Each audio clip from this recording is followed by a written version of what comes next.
तो finally guys बहुत सारे प्रो रेसलिंग फैंस का आज सपना पूरा हो चुका है क्योंकि सीएम पंक वापस आ चुके हैं प्रो रेसलिंग के अंदर। AEW रैम्पेज के अंदर सीएम पंक ने कर लिया अपना डेब्यू। मुझे पता है मैंने आपको थोड़ा सा इंतजार करवा दिया वीडियो लाने में, लेकिन उसके बारे में बात करने वाले हैं इस वीडियो के अंदर। सीएम पंक का मैच भी ऑफिशियल हो गया, क्या कुछ बातें करी उन्होंने इस एपिसोड में आकर, सारी बातें इस वीडियो के अंदर डिस्कस होंगी। और रोमन रेंज के बारे में, क्या उन्होंने अपना करियर ऑन द लाइन रख के कुछ गलती करी है, क्या इसके पीछे WWE की थिंकिंग है, सारी बातें इस वीडियो में डिस्कस होंगी। बस इस वीडियो के साथ चिपके रहना। तो फिर देर किस बात की, शुरू करते हैं। Okay. Hello chatters, my name is Rohit and you are watching Wrestle Chatter. सबसे पहले गाइस हम लोग सीएम पंक के बारे में बात कर लेते हैं। तो हमको पता है AEW रैम्पेज का एपिसोड था, बस AEW की तरफ से हमको ये चीज ऑफिशियली अनाउंस होके पता नहीं थी कि सीएम पंक आने वाले हैं शो पर, लेकिन सारी चीज हमको पता थी, सारे हिंट इसकी तरफ इशारा कर रहे थे। और जैसे ही AEW रैम्पेज का शो शुरू होता है, सीएम पंक के बहुत ही तगड़े वाले चैंट लगने शुरू हो गए थे। और उसके बाद थीम सॉन्ग प्ले होता है कल्ट ऑफ पर्सनैलिटी का, सीएम पंक का थीम सॉन्ग प्ले होता है। और गाइस सीएम पंक ने जो है एरेना के अंदर हिट कर लिया था। सीएम पंक आते हैं, सबसे पहले तो वो घुटनों के बल पर बैठ जाते हैं और सबसे पहले तो वो क्राउड की तरफ से अपने चैंट सुन रहे थे, वो उस पूरी फीलिंग को ले रहे थे, क्योंकि इतने टाइम के बाद उन्होंने खुद से ऐसी एंट्रेंस करी थी किसी प्रो रेसलिंग के एरेना के अंदर। और उनके लिए भी डेफिनेटली ये काफी इमोशनल होने वाला मोमेंट था। इवन एक बार तो उन्होंने ये भी कहा कि भाई मैं तुम्हारे ऊपर जंप करने वाला हूं, क्योंकि शिकागो का एरेना है, शिकागो सीएम पंक के दिल के बहुत ज्यादा करीब है। तो सीएम पंक ने खुद जाकर जंप भी कर लिया क्राउड के अंदर, इतना ज्यादा सीएम पंक इससे अपने आप को रिलेट कर पा रहे थे। इसके बाद सीएम पंक धीरे धीरे आते हैं रिंग के अंदर, उन्होंने एंटर किया और वो ये कहते हैं कि देखो मैं खुद कुछ प्लान करके नहीं आया हूं, मुझे खुद नहीं पता कि मुझे यहाँ पर आके क्या बोलना है, मैं सिर्फ इस वाली फीलिंग को इस समय ले रहा हूं। और यहाँ पर आकर उन्होंने सबसे पहले कुछ चीज़ों को क्लियर किया। सबसे पहले तो यहाँ पर उन्होंने WWE के बारे में एग्जैक्टली उन्होंने कोई नाम लेकर नहीं कहा, लेकिन उन्होंने ये जरूर कहा कि WWE के साथ उनके जो रिलेशन थे वो कैसे काफ़ी टॉक्सिक थे और वो उस जगह पर तो वापस बिल्कुल भी नहीं जाना चाहते। और उन्होंने एक स्टोरी बताने की बात करी, उन्होंने Ring of Honor wrestling company की बात करी जहाँ पर वो पहले काम किया करते थे, कि कैसे उन्होंने 2005 में उस कंपनी को छोड़ा था और उसको छोड़ते वक्त उन्होंने कैसे वो काफ़ी रोए थे। और उन्होंने ये कहा कि 2005 में उन्होंने प्रो रेसलिंग को छोड़ा था और आज जाकर वो प्रो रेसलिंग में वापस आए हैं। यानी कि उनका कहना ये था कि 2005 में उन्होंने प्रो रेसलिंग को छोड़ा और 2005 से 2014 तक जो WWE के अंदर रन था वो रन उनका कुछ भी नहीं है। यानी WWE के अंदर जो उन्होंने काम किया वो उसको प्रो रेसलिंग के अंदर गिनते ही नहीं है। यानी WWE के अंदर जो भी उनका काम है वो उसको बिल्कुल जीरो मानते हैं। और आज जाकर उन्होंने प्रो रेसलिंग के अंदर अपनी वापसी करी है।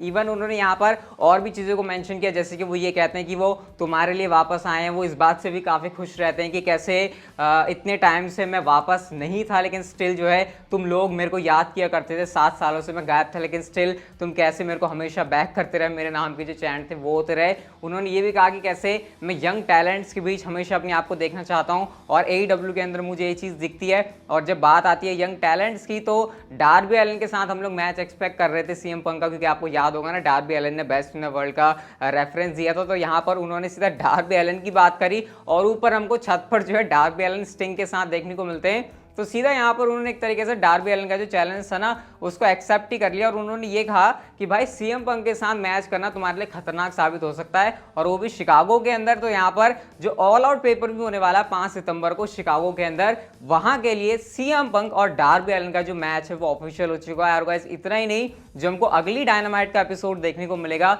वहां के लिए भी सीएम पंक ऑफिशियल हो चुके हैं। और ये भी कहते हैं सीएम पंक कि भाई तुमने इतना वेट किया मेरे रिटर्न के लिए, तो चलो तुमको एक ट्रीट देते हैं, जाते जाते तुमको जो आइसक्रीम बार्स है वो भी तुमको मिल जाएंगी, तुम उसको खाते हुए एंजॉय कर सकते हो। और एक्चुअल में जो क्राउड है उनको जाते हुए आइसक्रीम बार्स भी मिलती हैं। तो इस तरीके से जो पूरा माहौल है ना सीएम पंक के आने से वो बड़ा ही खतरनाक सा बना हुआ था। और जो फैंस से इतने टाइम से सीएम पंक के आने का वो वेट कर रहे थे, सच में मतलब ये कह सकते हैं कि जो एक्चुअल में वहां पर क्राउड आया होगा ना उसने सच में फील किया होगा कि सीएम पंक के वापस आने का क्या मजा था। और मैं कहना चाहूंगा कि जो भी जितने भी लोग आए थे उन्होंने जिस तरीके से सीएम पंक के रिटर्न को रिस्पॉन्ड किया, जिस तरीके से चैंट किए, मतलब वाह, उनको तो मतलब सैल्यूट करना पड़ेगा कि सीएम पंक भी भाई खुश हो गए होंगे कि वाह, मतलब जैसा वो चाहते होंगे एक्चुअल में उनको वैसा ही रिसेप्शन मिला। तो ये था भाई सीएम पंक के रिटर्न की पूरी कहानी। जैसी स्टोरी वो चाहते होंगे वैसी स्टोरी लिखी गई। कोई शॉकिंग एलिमेंट नहीं था क्योंकि एक्चुअल में सारे प्लान पहले से रिवील हो गए थे, लेकिन ये कुछ पूरी कहानी थी और सीएम पंक वापस आ चुके हैं रेसलिंग के अंदर। अब आगे वेट करो उनकी स्टोरी लाइन कैसी चलती है। लेकिन अभी कुछ और भी आपको बताने के लिए आप लोग वाली पिक्चर देख सकते हो। सीएम पंक ने अपनी नई मर्च भी रिवील कर दी जो वो खुद पहन कर आए थे। तो आप लोग लाइन देख सकते हो भाई, जो एरेना है उसके बाहर कितनी लंबी चौड़ी लाइनें लगी हुई हैं। मतलब लोग पागल हो रहे हैं सीएम पंक की मर्चेंडाइज खरीदने के लिए। डेफिनेटली भाई जितनी स्टॉक में होंगी वो सारी सोल्ड आउट हो चुकी होंगी, सारे लोगों को मिली भी नहीं होंगी। इवन यहाँ पर आप लोग ये भी देख सकते हो कि पूरी लाइनों से मामला भरा हुआ है और पूरा रश वाला माहौल होगा डेफिनेटली यहाँ पर। तो सीएम पंक का भाई एक अलग ही भपका है और आज हमको ये चीज़ जो है वो क्लियर पता लग गई है। तो सीएम पंक ही चलने वाला है फिलहाल तो कुछ टाइम के लिए, लेकिन थोड़ा सा अभी थोड़ा शांत होते हैं। अगली स्टोरी की तरफ हम लोग चलते हैं। तो गाइस एक फोटो भी रैमपेज के शूज से सामने निकल कर आ रही है और ये फोटो जरा आप लोग ध्यान से देखो, थोड़ी ईगल आई अपनी लगाओ। यहाँ पर गाइस हमको ब्रे वाइट बैठे हुए देखने को मिल रहे हैं और ये वही वाला शो है AEW रैमपेज का जहाँ पर सीएम पंक आए हैं और इस फोटो के अंदर ब्रे वाइट अटेंडेंस के अंदर है। तो ये बड़ा इंटरेस्टिंग है कि ब्रे वाइट WWE कंपनी से रिलीज हो गए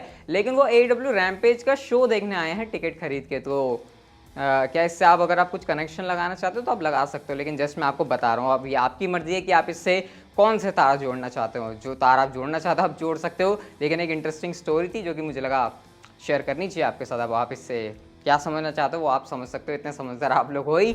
हम लोग चलते हैं गाइस अपनी अगली स्टोरी की तरफ और ये वाली स्टोरी मैं आपके साथ सिर्फ इसलिए शेयर कर रहा हूँ क्योंकि आप लोग ही कमेंट में मुझे ये बात हमेशा लिखते हो जब भी मैं बात करता हूँ क्वीन ऑफ द रिंग के टूर्नामेंट की कि भैया क्वीन ऑफ द रिंग का टूर्नामेंट होगा तो हमेशा शार्लेट फेयर इसको जीत जाएंगी क्योंकि वो अपने आप को हमेशा क्वीन कहती हैं। तो जब इसके बारे में शार्लेट से सवाल पूछा गया तो उन्होंने कहा मेरे को तो क्वीन ऑफ द रिंग के टूर्नामेंट में होना ही नहीं है।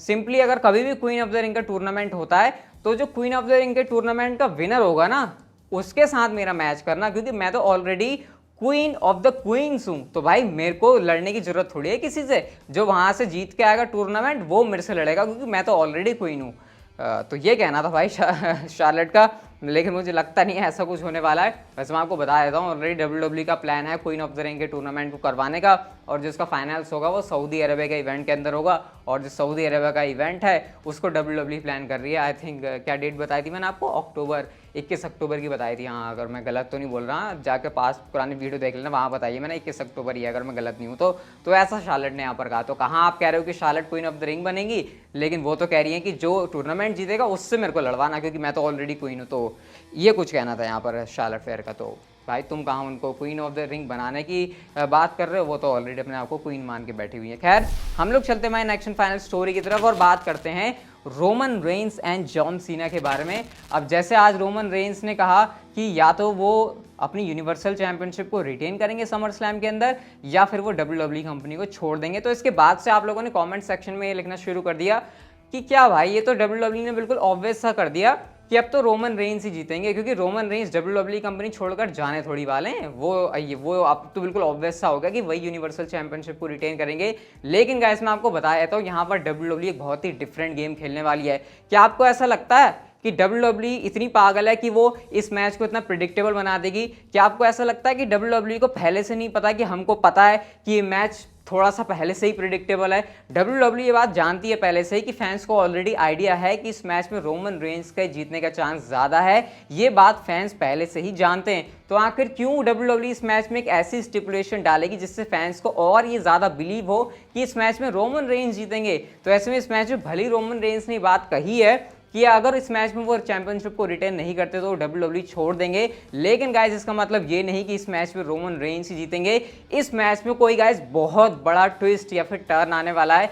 इस बात की एक्सपेक्टेशन आप लोग लगा सकते हो। मैं आपको इस बात की गारंटी करके तो नहीं कह रहा कि इस मैच में कोई बहुत बड़ा ट्विस्ट एंड टर्न आने ही वाला है। हो सकता है बिल्कुल आप सही सोच रहे हो, रोमन रेंस इस मैच में जीतेंगे, लेकिन गाइस कुछ डिफरेंट इस मैच में WWE प्लान कर सकती है क्योंकि जब जब हमको लगती है चीज़ें बिल्कुल फ्लैट हैं, बिल्कुल मामला बिल्कुल एकदम सीधी रोड की तरह है, तभी वहाँ पर हमको एक स्पीड ब्रेकर देखने को मिलता है WWE के अंदर, क्योंकि तभी चीज़ें WWE के अंदर हो जाती है एकदम से अनप्रिडिक्टेबल। और जब होती हैं स्टेक्स हाई, जब होता है कोई बड़ा मैच, तब WWE के अंदर थिंग्स बहुत ज़्यादा डिफरेंट हो जाती है। तो गाइस मैं आपसे सिर्फ इतना ही कहूँगा कि जितनी चीज़ें आपको सिंपल लग रही हैं थिंग्स उतनी सिंपल नहीं है। अब आप मेरे से कहोगे कि भाई कोई रीज़न तो दो कि क्या डिफरेंट होने वाला है। अब मैं यहाँ पर आपको कोई बिल्कुल आउट ऑफ द बॉक्स चीज़ उठाकर बता सकता हूँ बहुत ज़्यादा जो मेरे समय दिमाग में चल रही है, लेकिन वो मैं ड्रॉप नहीं करना चाह रहा क्योंकि फिर वो हवा में तीर मारने जैसी बात होगी। लेकिन डेफिनेटली गाइस यहाँ पर कुछ चीज़ें ज़रूर डिफरेंट होने वाली है, और जब वो चीज़ समर स्लैम के अंदर होगी तो शायद आपके लिए वो एक बहुत बड़ा शॉकर हो सकती है, और उस चीज़ के लिए आपको वेट करना पड़ेगा समर स्लैम का। लेकिन गाइस फिलहाल के लिए हमारी जो वीडियो थी वो यहीं तक की थी। अगर आपको अच्छी लगी तो उसे लाइक कर दो, चैनल को आप लोग कर सकते हो सब्सक्राइब, और नोटिफिकेशन बेल को ऑन। स्मैकडाउन की वीडियो जाकर नहीं देखी तो जाकर देख लेना डिस्क्रिप्शन से, and see you guys in my next video.